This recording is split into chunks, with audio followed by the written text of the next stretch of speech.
All right, folks, welcome back to the Wally Bob Show and another episode of Redneckonomics Podcast. Today, I have some podcast updates.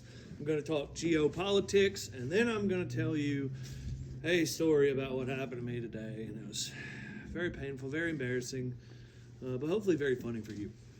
So today's podcast episode title is How to Survive World War III and Make a Difference at the Same Time. You got to keep living, but you still got to make a difference. So updates for the podcast. There have been a few episodes already recorded with special guests and a new location here. Those have not been posted, potentially based on a new podcast strategy. And this is kind of what I'm debating in my head, making it more actually business focused. It's kind of being a little, silly with it last time. But to be taken seriously, you must be a serious businessman. So I'm going to attempt to have a more professional approach, but I'm still a redneck, so, I still might drink a cold beer, okay? So, in fact, I'm going to do that now. And just a disclaimer, so this is going to be, I would call it more of financial strategies instead of financial advice. See, I'm not a financial advisor, so I can't give you financial advice. If you need a financial advisor, go see my buddy Shane right over there. He'll give you a business card. He's taking new clients. Fantastic guy. He's certified in all this stuff, not me. So go talk to him. So what I'm going to be talking about is geopolitics in your daily life, geopolitical market strategies, how to win in a I would just call it tumultuous world. Like, we've got a lot of things going on in the world. Let's see, on my notes I wrote down reality versus what you want to be real. So like actual things that are happening in the world, real facts and events versus how you want to perceive the world. There's a couple ways you can look at it. I wrote politics and culture are more closely intertwined than they have been, at least in my lifetime. You used to be able to just, especially in business. So the politics and the culture are intertwining in business more than I've seen.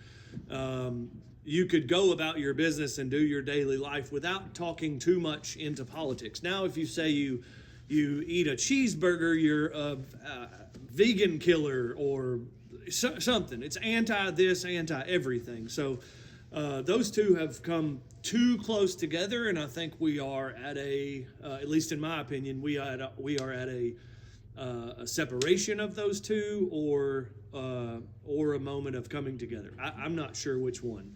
The things that I'm seeing personally in real life today's news, global trade wars and global kinetic wars. So I wrote, tariffs are a military tool. Trump is the commander-in-chief. He can apply as a final negotiation tactic. So a tariff is telling another country, Boston Tea Party, for example, in the United States, right? So the British were putting a 3% tax on tea. Americans are like, nah, we ain't having that. They throw all the tea in the water, rest is history, right? So in as far as other countries, the tariffs are they're a strategy and negotiation before the kinetic wars happen. I put most of the population does not realize we are in a global conflict, and I said short of a declaration of war. So we've got Iran, China, Russia. I'll talk a few about those.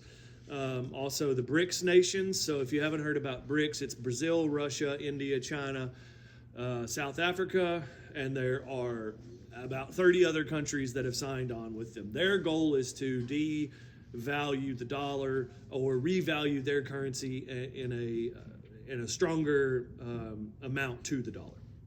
So today in the news, Iran is in nuclear talks. Again, this is something that's been going on for a long time.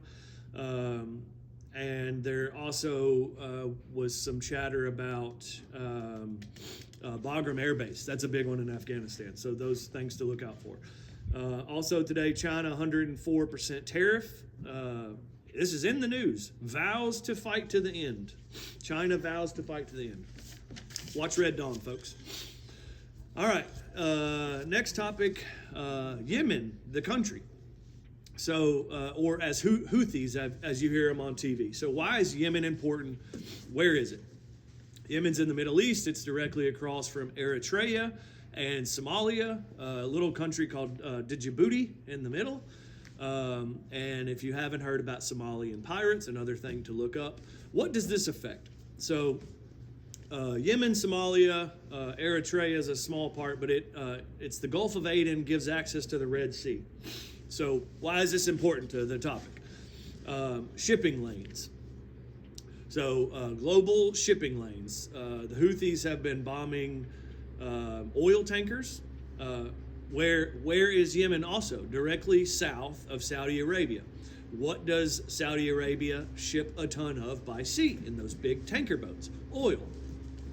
So I guess nobody told these guys that World War III hasn't started yet, because they're going at it. The Somali pirates, this has been going on for a long time, and the Houthis, as they're now called, taking over oil ships. But what they're doing is imbalancing trade all the way up towards Egypt, the Suez Canal, north of there.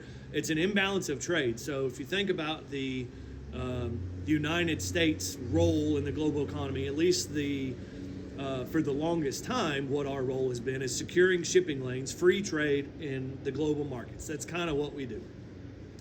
So why is, and you can, I wrote pick your own rabbit hole. So this is just a small part of one of the kinetic wars, the conflicts that are going on. This is just a small part to learn from and see. But I said pick your own rabbit hole, because you can choose any one of these. You can choose the Panama Canal. It's another popular thing in the news, right? Why is there a war for control of those shipping lanes? So why is this important to global markets, and how can you win by paying attention? This is just an example that many years ago, actually I had this single stock for a very long time, but I put niche market arbitrage. So when you have something that affects shipping lanes, especially in certain areas that boats might have to go, because boats can't fly, boats might have to go around other land masses to different areas and then transport by truck or train to their final destination. So a stock called NAT, Nordic Atlantic Tankers, I think is the name, and the dividend game. So back when, let's see, it's been, I don't know, let's just say 5 years ago. Let's just say 5 years ago. There was another example in another part of the world where shipping was good. Let's just, an easy way to say it, Ukraine, Crimea, Russia. Right, so 2014, Russia annexes Crimea, which was formerly part of the Ukraine. And the reason that they did that is important to what? Shipping. Crimea is a shipping port. It's a giant mass of land at the tip of Ukraine that Russia's like, we need. Well, it's not at the tip. It's kind of like over there, I think. But they need, it's over there, because they needed access to the Black Sea, Red Sea, Black Sea, one of the two. They needed access for shipping. So when there's a lot of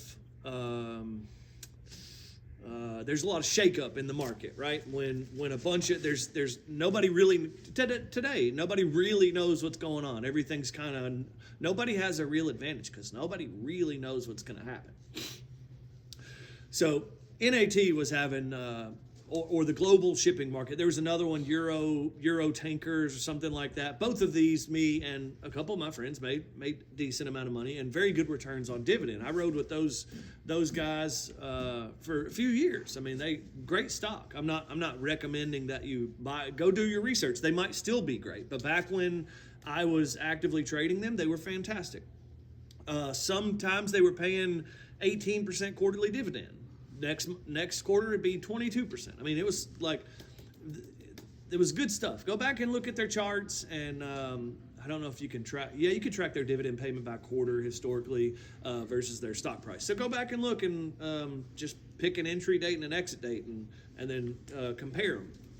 I'll tell you a couple small tools if you're gonna pick your rabbit hole and just go down to one single stock. Really, what I'm trying to talk about is niche market arbitrage. So if you can find something. Okay, an easy one right now is defense industry, right? If you can find some up and coming AI drone company right now, small market cap, big return, they're going to get government contracts. Usually there's built in. I mean, we all know this from seeing the waste, fraud, and abuse that's going on right now.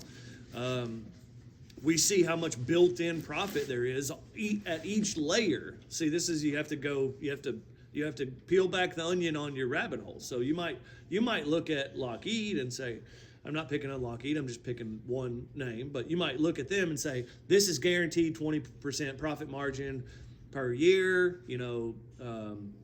Everything looks good on the stock. Earnings look good. You're good to go, right? But each layer of Lockheed might get 20%. So you get like a compounding. Anyways, I'm not going to pick on those guys. They make the stuff we need.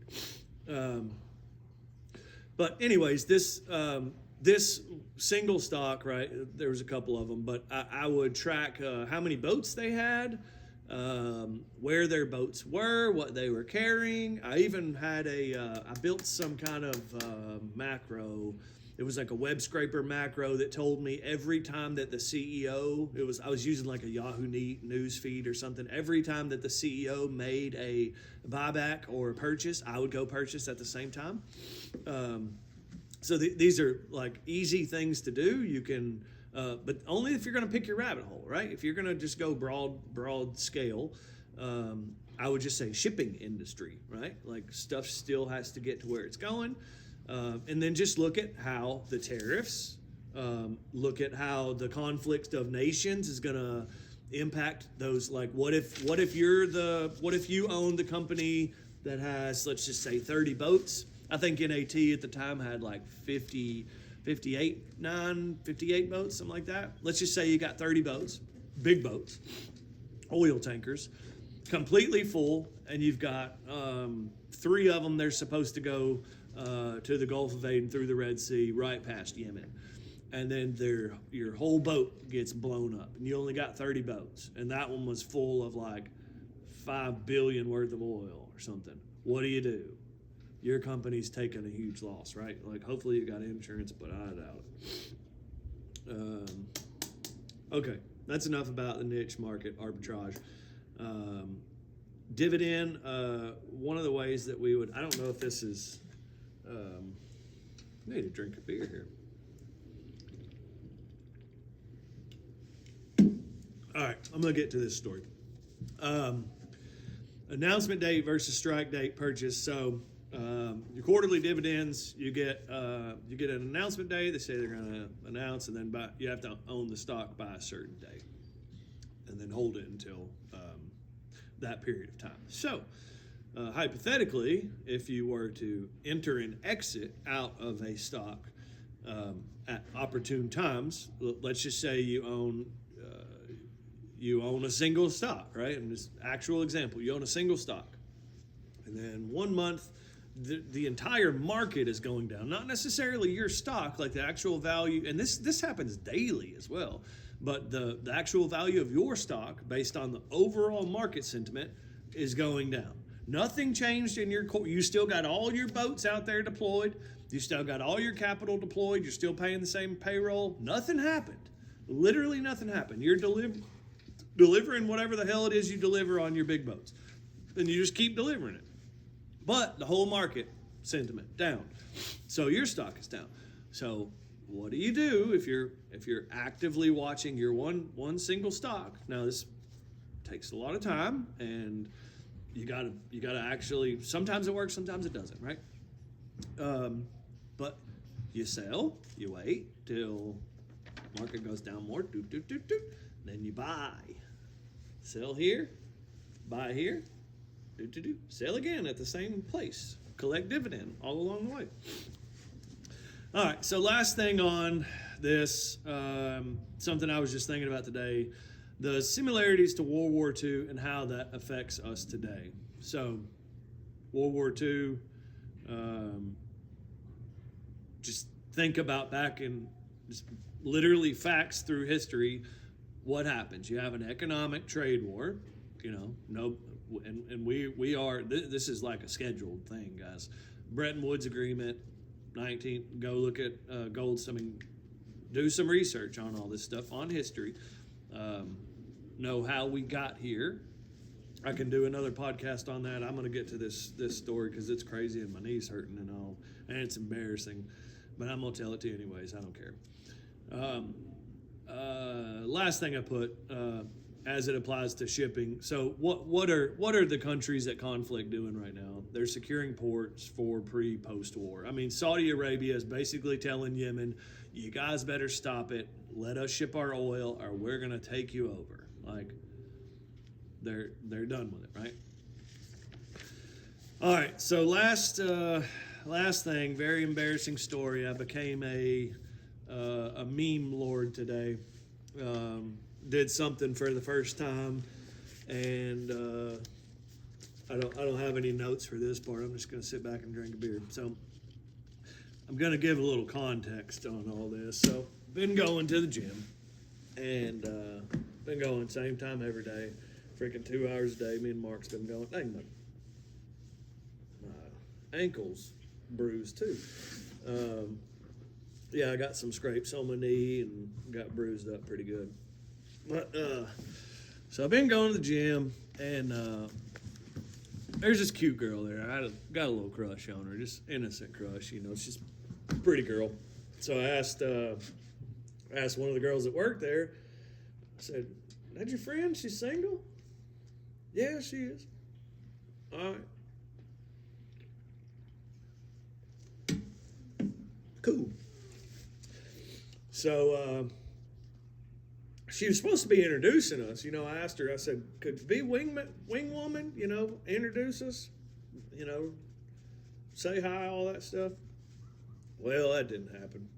And I tried to say hi to her one time at the gym, but she had them ear protectors on in her ears, and she didn't hear me, But anyway, so I've been just doing my thing, just working out, right? So I got to thinking about it, and I was like, you know what? I am going to say hi to that girl, and I was like, y'all can tell I like to write stuff down. That's taking notes. So I wrote her a little letter, and today I'm at the gym, and I had this letter in my bag. I wrote it a couple of days ago. I wasn't even going to show it to her, and sitting there, I'd been on the bicycle, and then I'd been on the stair. I was doing all cardio today, just trying to. I've been on this bicycle kick. I like riding that bicycle, and yeah. So I was on the treadmill, and I'd been on there about, I don't know, a mile and a half or something. So I was like, I'm gonna pump it up, and I'm gonna run this. I was gonna do 2 miles. I'm gonna run this last half mile, 8 miles an hour. I'm sitting there chugging along, and I got these orangutan feet, and I was wearing these big shoes, and I'm running, not paying attention, and my toe catches right on the edge of the treadmill, and I eat it, face plant, elbow, busting my knee all up. I eat it, folks, in front of everybody. Well, turn around, guess who's right down behind me? That pretty girl that I wrote this letter to. So I got to thinking. Oh, by the way, I got up off my ass, and I got back up on that treadmill, and I ran the last half mile of that thing, because I ain't no quitter. I don't care if I did fall on my face. But anyways, the thing that makes this so funny to me, I mean, it ain't funny, it hurt, but I'm gonna I wrote this a couple days ago, and I'm just gonna read you this little part, because this is God, or one of my guardian angels up there. I think Zaid's up there, and he's like, he kicked my ass down and said, anyways. So here's what I wrote. I said, I said some stuff up here. I hope you smile. Laughter is contagious. And I said, I guess it's a good thing I chose to write you a letter, because a couple days ago, when we were both on the stair machine at the same time, I was going to fake an injury to get you to talk to me. I was going to fall down the stairs or something like that to see if you would help me or talk to me. Two birds, one stone. Find out if you're a good person and a nice person at the same time. Chose to just write a letter instead of making a scene at the gym, for better or for worse. Anyways, hope this makes you smile. Sincerely, Corey. If that ain't, I mean, you can't make this stuff up, folks. I ate it on the treadmill, and it wasn't on purpose. It did not feel good. And you know what? Fuck it. But I had this in my locker, and I was like, shit, you can't make this up. I got to go show it to her. So I went and showed it to her. I was like, I promise it wasn't on purpose, but I had to show you this. I wrote more on here. I don't know if I should read it or not. Let me see. Oh, hell, I ain't got nothing to lose. No. Remember, I'm trying to be professional. I'll give it to her, let her read it. But anyways, yeah, so I became the treadmill meme today. I hope they got the video. It's probably funny. Because, I hit my knee, my ankle, my elbow, my other elbow, my head. I mean, I went to war today, folks. And here I am giving you some economic lessons. All right, y'all. Until next time, stay cool.